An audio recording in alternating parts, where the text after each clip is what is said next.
మోదీ భయపడుతున్నారంట. రాజ్యాంగాన్ని ఏ శక్తి మార్చేయలేదు. ఇగో అందుకే అడ్డగోలుగా అబద్ధాలని చెప్తున్నారు కదా. లోక్సభ ఎన్నికలు తనకు అనుకూలంగా లేవని ప్రధాని మోదీ గుర్తించారని తీవ్ర భయాందోళనలో ఉన్న ఆయన అడ్డగోలుగా అబద్ధాలు చెప్తున్నారని కాంగ్రెస్ అగ్రనేత రాహుల్ గాంధీ పేర్కొన్నారు. అయితే మోదీ ఈసారి తప్పించుకోలేరని దేశం ఆయనను క్షమించబోదని హెచ్చరించారు. దేశంలో 90% ఉన్న బీసీ, ఎస్సీ, ఎస్టీ అగ్రకుల పేదల వాస్తవ పరిస్థితుల గురించి తెలుసుకోవటానికి తాము అధికారంలోకి రాగానే కులగణన జరిపి తీరుతామని చెప్పారు. బుధవారం ఢిల్లీలో సమృద్ధ భారత్ ఫౌండేషన్ నిర్వహించిన సామాజిక న్యాయ సమ్మేళనంలో మహారాష్ట్రలోని అమరావతిలో నిర్వహించిన కాంగ్రెస్ ఎన్నికల ప్రచారంలో తన ఎక్స్ ఖాతాలో రాహుల్ పలు అంశాలపై మాట్లాడారు. ముఖ్యంగా కాంగ్రెస్ ప్రభుత్వం వస్తే దేశంలోని ప్రజల ఆస్తులను, మహిళల మెడలోని మంగళసూత్రాలతో పాటు ఇళ్లలోని బంగారాన్ని స్వాధీనం చేసుకుని అందరికీ పంచుతుందని ప్రధాని మోదీ ఇటీవల చేస్తున్న ఆరోపణలపై తీవ్రంగా స్పందించారు. నాకు కులం మీద నమ్మకం లేదు, కాకపోతే దేశ జనాభాలో 90% మందికి జరగాల్సిన న్యాయం మీదే నా దృష్టి ఉంది.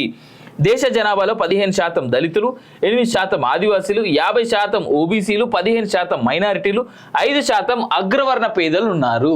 ఈ 90% ప్రజల పరిస్థితి తెలుసుకోకుండా, వారి శక్తి సామర్థ్యాలను ఉపయోగించుకోకుండా దేశాన్ని ఎలా ముందుకు తీసుకెళ్తాం, దేశంలోని ఏ వర్గం ప్రజల పరిస్థితి ఎలా ఉందో తెలుసుకోవడానికి కులగణన ద్వారా సమాజాన్ని ఎక్స్రే చేస్తామని మేము చెప్తుంటే దేశభక్తునిగా చెప్పుకునే మోదీ ఎందుకు భయపడుతున్నారని రాహుల్ నిలదీశారు. ఎవరు అడ్డుకున్నా ఇండియా కూటమి అధికారంలోకి రాగానే దేశవ్యాప్త కులగణన జరిపి తీరుతామని తమ ప్రభుత్వం చేపట్టే మొట్టమొదటి కార్యక్రమం ఇదేనన్నారు.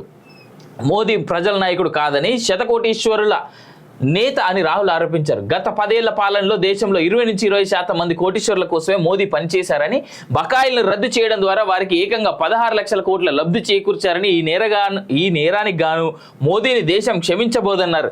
మోదీ భయపడుతున్నారు. ఎన్నికలు ఆయన చేతుల్లోంచి జారిపోతున్నాయని ఆందోళనలో ఉన్నారు. ఎన్నికల తర్వాత ఎలక్టోరల్ బాండ్ల దొంగతనం తనకు చుట్టుకుంటుందని ఆయనకు తెలుసు. అందుకనే నిరంతరాయంగా అబద్ధాలు చెప్తున్నారు. ఎన్ని చెప్పినప్పటికీ ఈసారి ఆయన తప్పించుకోలేరని హెచ్చరించారు. 16 లక్షల కోట్లతో 16 కోట్ల మంది యువతకు నెలకు 8,500 వేతనంతో ఏడాది పాటు అప్రెంటిస్షిప్ కల్పించవచ్చు. సుమారు 10 కోట్ల రైతు కుటుంబాల రుణాలు మాఫీ చేయొచ్చు. 20 ఏళ్ల పాటు గ్యాస్ సిలిండర్లు 400 రూపాయల చొప్పున అందించవచ్చు. దళితులు, ఆదివాసీలు, బడుగుల కుటుంబాల్లోని పిల్లలకు డిగ్రీ వరకు ఉచిత విద్య అందించవచ్చు. కానీ అదానీల సంపదను పెంచడం కోసం ఇంత డబ్బును మోదీ వినియోగించారు అని రాహుల్ తెలిపారు.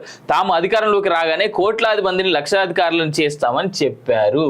రాజ్యాంగాన్ని ఏ శక్తి మార్చలేదు. దళితులు, ఆదివాసులు, మైనార్టీలు, బీసీలు మహిళల గొంతుకగా రాజ్యాంగం మారిందని, వారి శక్తి సామర్థ్యాలను నలుదిశలా ప్రసరించిందని, దీనిని సహించలేకనే దేశ రాజ్యాంగాన్ని మార్చివేయాలని బీజేపీ భావిస్తోందని రాహుల్ పేర్కొన్నారు.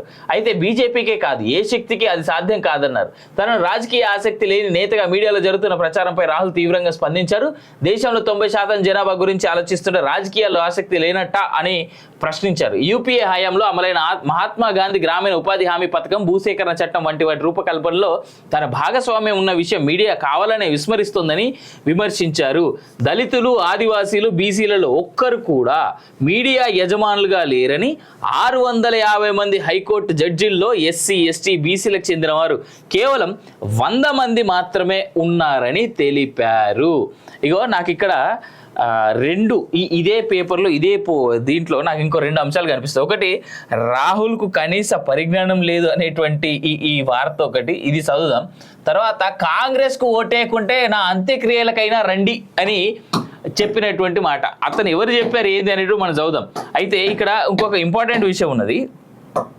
రాహుల్ గాంధీ ఏదైతే 90% మందికి న్యాయం జరగాలి అనేటువంటి మాట అంటున్నారో, భారతదేశం విడిపోయిన నాటి నుంచి మేజర్గా అధికారంలో ఉన్నటువంటిది కేవలం మీ కాంగ్రెస్ పార్టీ కదా.